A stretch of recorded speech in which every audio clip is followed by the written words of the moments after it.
your girl's back. I know, I can't even dance it away, can I? Do you know what? I should probably actually put out a public apology because, woo! I watched back my videos and I have zero shame. Like, I didn't even care. I was getting down. But yeah, apologies for that. But not really. But anyway, so basically, it's been 4 long years since I did my last weight loss video. 4 years is a massive amount of time. It's actually scary to think about. But basically, a new year's coming and I finally lost the weight, guys. Woo! Anyway, yeah, oh god, I'm actually feeding into the stereotype that black people love to dance. But I love to dance, guys. Don't hate me for it. But anyway, I've already gone on for too long. This is going to be how I finally lost the weight and what I did to lose it and everything in between. So my weight loss story. When I was very, very young, let's cast it back. Okay, maybe that's too far back. Basically, I was always chubby. I was always quite chubby as a child. I wasn't massive or anything like that, but I was basically like one of the bigger girls in class. In school, secondary school, primary school, uni, whatever you want to call it. I was only ever skinny when I was like 6. But I wasn't like huge, but I was big. I was definitely classed as big. And then at 15 years old, I was basically like, I've had enough. Like, I've never wanted to be big. I don't want to be big anymore. I want to sort out my health. So I went to my general practitioner, which is like a doctor you go to for like any kind of little illnesses. Basically, you go to this doctor for non-emergency medical things. So I went to them because I was just like routine checkups. I went to mine and I said, I want to sort out my weight. Like, it's really getting me down, that sort of thing. So she said, all you really have to do is eat less and walk everywhere. And I literally took this as gospel because I'd never done any kind of weight loss before. I literally just listened to exactly what she said and I lost a lot of weight. At that time, I think I was 15 years old and I was 14 stones, I think, and I came down to 11 or 10. But basically, I sort of yo-yoed a little bit from that time all the way up until about 18. But I never got super big or anything like that. But, you know, I went through periods where I lost a lot of weight, gained a bit, lost a lot, gained a bit. But this was all yo-yoing between couples of stones. Not like a massive amount like I got and like you see on the videos I've got up here on YouTube. When my weight basically like skyrocketed like out of the stratosphere, like huge, I would have been cast in the morbidly obese weight range. Like, that's not even an exaggeration, because my videos on here, actually my weight is, my top weight I'm sure was 19.5 stones, but when I actually came off YouTube I went up as high as nearly 22 stones. So I was just over 136 kilos, which is, what is that in pounds? Basically, I was nearly 308 pounds, very close to it, maybe like 305 or so. That's as how big I got pounds at my topmost weight. And I was having like chronic back pain. Like, my lower back, I had the most excruciating pain you could imagine. Like, you know, I would liken it to being like stabbed in the back. Obviously, well, not obviously, I've never been stabbed in my back. I've never been stabbed anywhere, but it just felt like extremely sharp pain, like acute, like, you know, like one driving point in my lower back where I was literally like, oh my god, and that was like after walking like 10 meters. Like, it was that bad. And then also, you know, just full disclosure, I also had my menstruation 1 year. I went a whole year where I didn't have it at all, like nothing. And then the following year, every single day for a year. It was like bad. Like, you know, when you're morbidly obese, there's different health issues you can get. Like, I know you can develop diabetes and all sorts. But I never got any of that stuff. I got the chronic back pain and the really messed up menstruation. Like, and it just didn't even motivate me still. It's like, you know, how your body goes through all these like dramatic changes from being quite slim to becoming so big, and it still won't motivate you to do anything if you don't want to do anything about it. or if you're not in the right frame of mind to care enough to do anything about it. So you can literally be on death's doors, and if you're not in the right frame of mind to do anything about it, you won't. Trust me, I know, it happened to me. So basically, my weight got that high because I lost a family member, and it was very tough to go through it. Obviously, any kind of passing of anyone you love is tough to go through, but my issue was, I understood it as, oh well, when someone passes away, you cry, cry, cry, you're depressed, blah blah blah. But I didn't realize that what I was going through was what was depression, I guess, or was like a really deep sadness, because I I just wasn't feeling anything. Not because I was like dead inside, but I wasn't feeling passion for any aspect of my life at all. I didn't care about getting up in the morning. I didn't care about going to work. I didn't care about trying to maintain friendships or calling people. I just cared about nothing. That's what I mean when I say I felt nothing. I was definitely grieving and upset that I'd lost someone I loved, but that also manifested itself as like not caring about myself at all. And that's why my weight went up so high, because I remember within, I think just the month after she passed, or within the month that she passed, I gained 3 stones in 1 month. Didn't even realize, because I went to my GP because I was just so down. I thought I need to talk to somebody. I went to her. When I saw her, she was like, oh, Alex, what happened? I was like, what? I was looking at her like, what? Why is she acting crazy? And then she goes to me, you're huge. Well, not in that way, but 2 years ago, January, is when I started to do something about my weight. That would have been January 2015. Yes, because we're nearly 2017. Okay, so 2015 January, I basically passed out at work. Like, I blacked out almost. I had to be like rushed to the A&E, all that sort of thing, because I had something called intracranial hypertension, or actually in my case it was idiopathic intracranial hypertension, which basically is the pressure in your head is raised. Now, I think that sounds a whole lot scarier than it actually is, like I was going through some next like deep disease or something, but it's really not that deep. Everyone has like different, there's pressure in your head goes up and down all through the day, when you get up, when you sit down, when you're moving around, when you're running around, all that sort of thing. But the pressure in my head got really, really raised, and that's what intracranial hypertension is. And the symptoms that you will feel from having that raised pressure is like you'll have extremely excruciating headaches and double vision and well, yeah, that sort of thing, basically, because of the raised pressure in your head. And the raised pressure is from the fluid. There's like too much fluid in your head. So you have to have something to relieve the pressure. You have this procedure called a lumbar puncture, where they put a long needle in the back of your spine, and they withdraw some of the fluid, and that's supposed to relieve some of the pressure, therefore relieving the excruciating headaches. And my first time I had that done was in November 2014. And if you can believe it, I still didn't do anything about my weight. I was crying and thinking, what have I done to myself? How has it gotten this bad? But I still didn't do anything about it. And then it was when I passed out at work and I was in the hospital, and I was just bawling because the pain was so bad. Like, oh, you guys, you don't even know. Like, I had never in my life gone through any kind of pain like that in my life.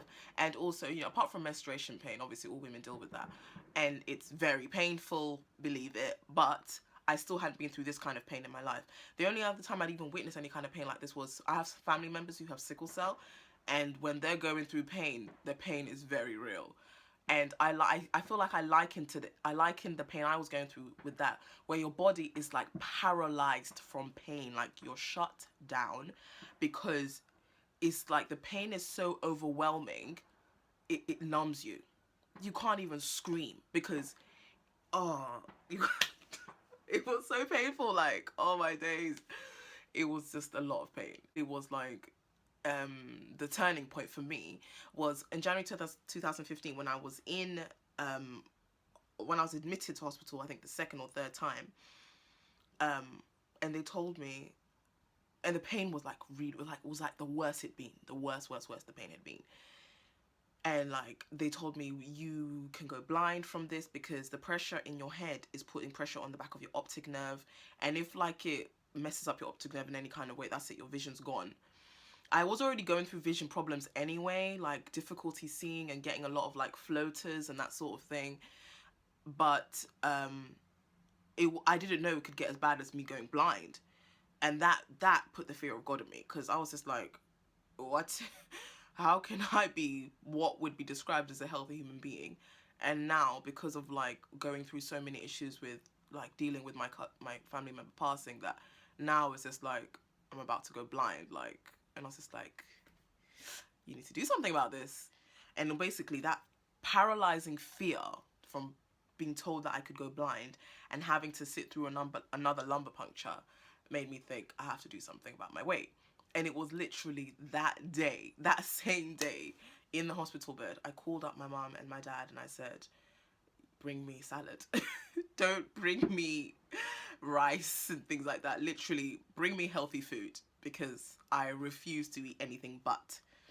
And it was literally like a switch. It was like the day before eating whatever the hell I wanted, to the next day eating healthy, because I was just, I said no more to myself. So if you like palm of my hand, like basically I'd have this much rice. I would go from eating like this much rice and meat and everything I wanted to like this much rice, this much meat, and like this much veg. So like I was eating this portion size twice a day, with like a fruit in the morning and like a quarter of a toast for like 2 months.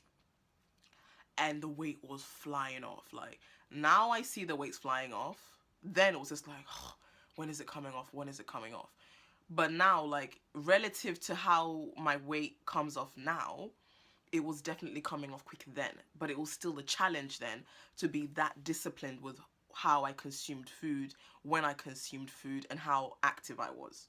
You watch, if you watch any of my previous videos, you will see a lot of, I'll be back guys, I'm positive, I feel good, it's gonna happen this time, I'm in this place where I just know it's gonna happen. And like, hand on heart, I did genuinely feel good when I was like proclaiming all those things. It was a real feeling that I thought I was gonna like make it happen. The only thing was, because I hadn't dealt with what was going on, that euphoria that I could do something about my weight was gone within 2 days, because I would go right back into being not caring about anything again. So the feeling I would have when I was like talking about being like motivated to do something with my weight would go so fast, because I wasn't dealing with what was really wrong. So I knew I had to deal with that, even though it was like a switch, like finally deciding that I had to eat well. I knew I had to deal with what was the underlying issue. So I made myself watch videos of my family member that passed away. I made myself listen to music I know they loved and that reminded me of them. And I remember what I would usually do is I'll put the music off, or I'll stop the video at a certain part, because I couldn't get past it without like breaking down so bad. So what I did was I just let myself watch it. I let myself listen to the music. And then I went over that hurdle that I was like so afraid to get over. And I let myself cry. I let myself grieve.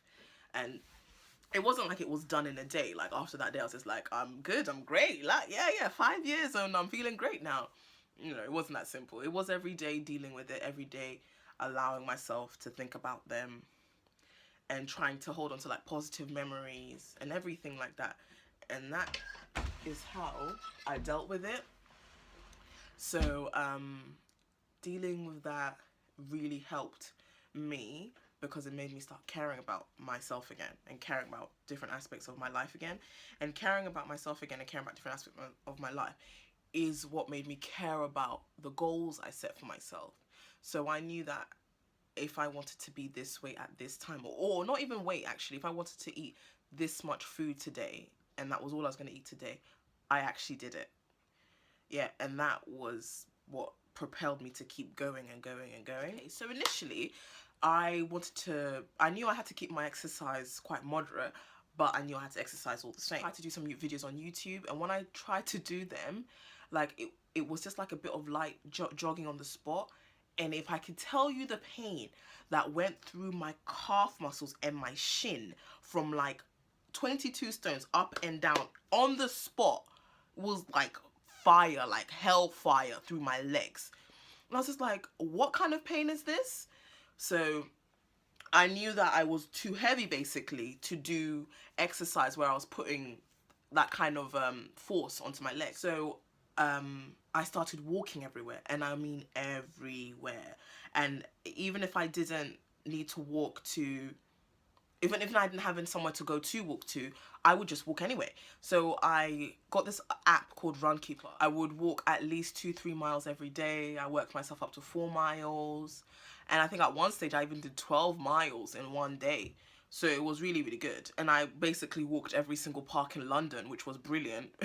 So I love like the outdoors and stuff like that anyway. So I was very, very much into walking in the parks anyway. And then I thought to bring even more routine into my life, especially when I return to work, I have to find something else I could do, not just walk, because you know, how are you going to walk 4 miles and then go to work? So I went back on YouTube and I found, what was it called? The Biggest Loser. The Biggest Loser. I didn't mean to find Biggest Loser. I just put into Google walking exercise, and The Biggest Loser came up. And it was basically walking on the spot for, was it for 15 or so minutes? But basically, you do different activities which were very low impact that would work out as however many miles. So basically what it was saying was, if you did this video that lasted 15 minutes, it's the equivalent of walking about 3-4 miles. I was just like, oh, that's exactly what I want to do. And I love the fact that I can measure it against the miles I had been doing anyway. So so I went through those videos, I was doing that, and I literally started off doing one of the videos once a week. That was as active as I was. Once a week I was doing it. But I knew if I just stayed committed just to this, I'll do it. And I would plan the next month ahead. So the first month I would do one video once a week, and maybe I would make myself walk like twice a week. So all in all, my activity would be 3 times a week. And then the following month I told myself, okay, I'm gonna do twice a week, 2 sets of 15-minute videos. So twice a week for half an hour, plus twice walking. And then the month after that, I worked it up to 3 videos, and 3 times a week. And then the following month, I went up to 4 times a week. So I kept it at 4 times a week. And rather than increase the frequency, I increased the intensity of what I was doing. Obviously, as this time was going on, my weight was going down. So the videos I was working through, I could slowly start jumping. And now it was just like, I can kick your ass sort of thing. Like I'm super like pow pow pow sort of thing. Like it's crazy. When I do some of the videos from when I was like at 22 stones, it was just like, what? It's like I can kick my legs so high, and it's a brilliant feeling to see your body like, you know, evolve that way. It's a wonderful feeling to feel like that. And then from then I started increasing the food I ate slowly, like a bit of a bigger portion of carbohydrates, a bit of a bigger portion of protein, a bit of a bigger portion of like vegetables and fruit. And oh my God, I drank water like it was going out of style. Like I was maybe drinking like a liter and a half every day. Obviously there's water in your food, so I was getting obviously hydrated from that too. But I was drinking a lot of water, and now I drink a lot of water. Like if I don't drink a lot of water, I notice. And when I say, I guess 3 liters is not that much. Some people drink way more than that, but I will drink minimum 3 liters every single day. When I weighed nearly my biggest was January 2014. So and then I was nearly 22 stones. And then when I got to around 12 stones would have been March this year, so March 2016. And so it basically took 18 months for me to lose 140 pounds or 10 stones. And I'm trying to get to 10. That is my goal, 10 stones, or I think that's about 66 kilos. and it's £140. I'm sure it's in that region. Now, I am only thinking of weight because I remember back in 2008 when I was around that weight, my hips were 39 inches. Sorry, excuse me. And that's what I want my hips to be. That's why I'm saying the weight. But really and truly, if I was 12 stones and my hips were 39 inches, I'd be happy because that's what I'm trying to achieve. But because I don't know yet, that's why I'm saying 10 stones for now. So I might get to 39-inch hips at 11 stones and I'll be content. After all of those videos of, oh, I love the gym, I hate the gym, I finally love the gym, and Zumba. Like, Zumba was my best friend. I convinced myself like Zumba was the way, but did I do Zumba? Like, oh God. But in the end, YouTube came to my rescue because I was using YouTube every day for like 6 months, 7 months. Like, thank you, Biggest Loser, and all these other YouTube videos I use. Like, thank God for YouTube, because it meant that I didn't have to go far. I could exercise in the privacy of my own home. And thank God for all the beautiful parks in London, because I was just like walking on all of them, got to know them so well. Frame of mind, and once you're ready to do something about it, like, there are things out there for you to sort it out. But that wasn't my issue, because if you saw from my first videos, I knew I had all those things at my disposal. I just wasn't ready to use them because I wasn't mentally ready to focus on anything to get it done. So, yeah, that is about it. Talk about other aspects of my weight loss, like loose skin, stretch marks, what people say, because people are always going to talk all the time, how to deal with that. But yes, thanks for watching, guys, and I'm back finally after what, like 4 years. Like, it's horrible. But yeah, I'm back. And I remember I used to love to dance to everything, but obviously now there's like copyright infringement and all sorts, so just imagine I'm dancing to something now. Bye guys, thanks for watching. Subscribe and like and all that jazz.